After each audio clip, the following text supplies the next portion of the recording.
Hello बच्चों, तो चलिए इस प्रश्न को पढ़ते हैं। एक बैटरी जिसका विद्युत वाहक बल E है तथा आंतरिक प्रतिरोध R है, एक बाह्य प्रतिरोध R में धारा भेज रही है।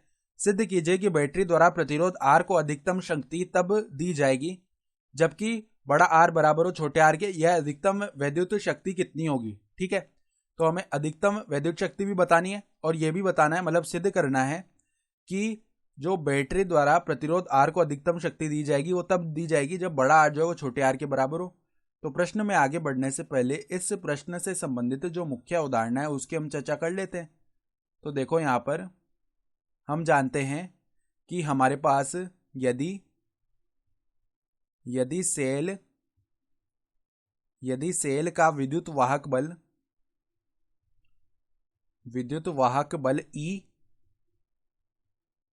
ई व आंतरिक प्रतिरोध, वह नहीं लिखते हैं, देखो कोमा आंतरिक प्रतिरोध छोटा आर तथा एक बाह्य प्रतिरोध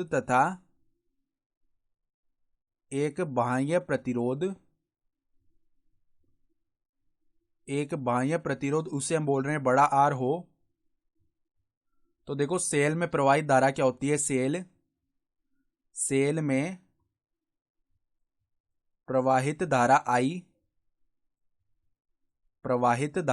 आई जो है वो किसके बराबर आती है, विद्युत वाहक बल यानी ई बट्टा में बड़ा आर प्लस में छोटा आर।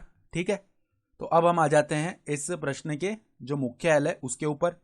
तो उसने क्या बोला है, सिद्ध करना है कि बैटरी द्वारा प्रतिरोध आर को जो अधिकतम शक्ति दी जा रही है वो तब दी जाएगी जब बड़ा आर छोटे आर के बराबर हो। तो देखो हमारे पास शक्ति जो होती है उसको हम पी से दर्शाते हैं। तो शक्ति किसके बराबर होती है, आई स्क्वायर आर मतलब प्रतिरोध आर को जो शक्ति दी जाएगी उसको हम I²R, यह आता है उसका सूत्र। तो आई यानी कि परिपथ में प्रवाहित धारा, तो ई बट्टा में आर प्लस आर, इसका स्क्वायर हो जाएगा और यहाँ पे गुणा में है आर। तो देखो शक्ति क्या आ जाएगी, E²R बट्टा में आर प्लस आर का स्क्वायर। ठीक बात है, तो ये शक्ति P का मान आ रहा है, तो P बराबर में एक बार फिर से लिख लेते हैं E²R बट्टा में आर प्लस आर का स्क्वायर। तो अब एक काम करते हैं, यहाँ पर P बराबर में E²R बट्टा में ये जो हमारे पास वर्ग है उसको खोलते हैं, तो R² प्लस में छोटे आर का स्क्वायर प्लस में 2RR ये बनेगा। अब हम क्या करते हैं, देखो यहाँ पर हम पहले माइनस में 2RR करते हैं फिर प्लस में 2RR करते हैं, तो वास्तविक पदों पर कोई भी फर्क नहीं पड़ेगा। तो ऐसा हम क्यों कर रहे हैं, देखो P बराबर में E²R बट्टा में हम बना रहे हैं बड़े आर माइनस छोटे आर का स्क्वायर। तो ऐसा करने के लिए हमने कौन कौन से पद काम में ले लिए, R², ये R² और माइनस का 2RR। अब देखो बच्चों ये 2 प्लस के 2RR जुड़ के प्लस में 4RR बन जाएगा।